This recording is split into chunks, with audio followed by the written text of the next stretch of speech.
Bom, o Procon de Sara está atento sobre os tais falsos empréstimos, uma história muito antiga, mas que continua enganando muita gente atualmente.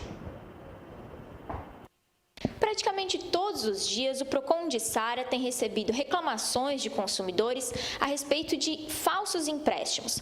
São golpes aplicados principalmente em pessoas em situações mais vulneráveis que estão passando por dificuldades financeiras. Estamos com a Caroline, que é diretora do Procon de Sara, e pode esclarecer isso. Caroline, os consumidores têm reclamado principalmente mais em relação a que tipos de golpes?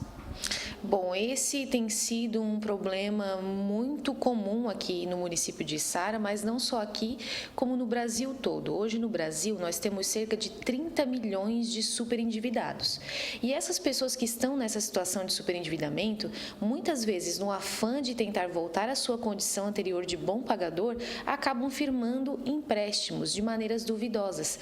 Esses falsos empréstimos, como a gente costuma chamar, nada mais são do que fraudes, e esses são os mais comuns de consumidores que aparecem, nos relatam e vêm aqui tentar sanar esse seu conflito de relação de consumo.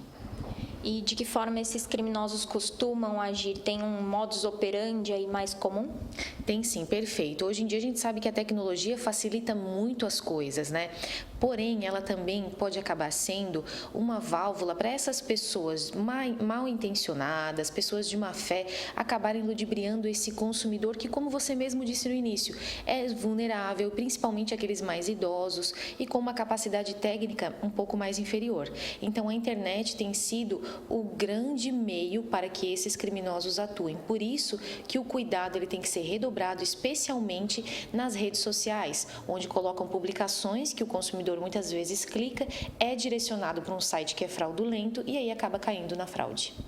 Quais as orientações, então, do Procon para evitar que o consumidor caia nesse tipo de golpe, essa questão principalmente aí das redes sociais?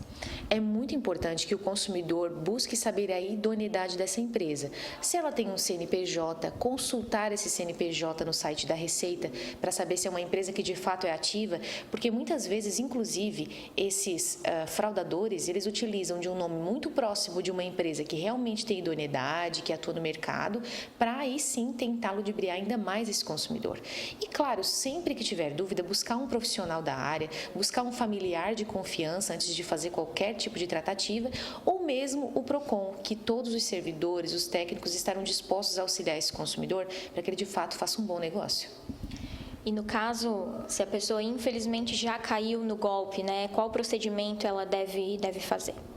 Nesse caso, como se trata realmente de um crime, né, com relação a esse consumidor, o consumidor deve se munir de toda a documentação, qual foi a conta em que ele depositou o valor, porque muitas vezes um indício de que esse tipo de tratativa é fraudulenta é que o próprio Banco Central não admite que se faça empréstimos com uma quantia a ser depositada antes pelo consumidor.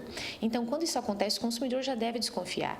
E se ele acabou caindo nessa fraude, ele pega toda essa documentação, todo o tipo de informação que ele tiver relacionado a essa conta em que ele depositou, se dirige à delegacia e registra a sua ocorrência. Então, para passar o serviço, aí quem precisar procurar o Procon, qual o horário de funcionamento, onde está localizado e os meios aí de contato? O Procon e Sara, ele atende de segunda a sexta-feira, das 8 ao meio-dia e das 13 às 17 horas, porém utilizando aí sim a internet para algo muito importante, que é a defesa do consumidor. Esse mesmo consumidor que não pode se dirigir à sede, ele pode nos acessar nas redes sociais, que é o Procon e Sara, tanto no Facebook quanto no Instagram, e ele ainda pode ligar para a sede, que é o 48 3432 5299, ou nos mandar um e-mail, que é o procon@icara.sc.gov.br. Mas fica a dica para todos os consumidores. Quando for tratar de dinheiro, especialmente, esse consumidor deve tomar muito cuidado e é muito melhor prevenir do que remediar uma situação como essas. Perfeito, informações diretamente do Procon que ajudam o nosso telespectador a não cair em golpes, né?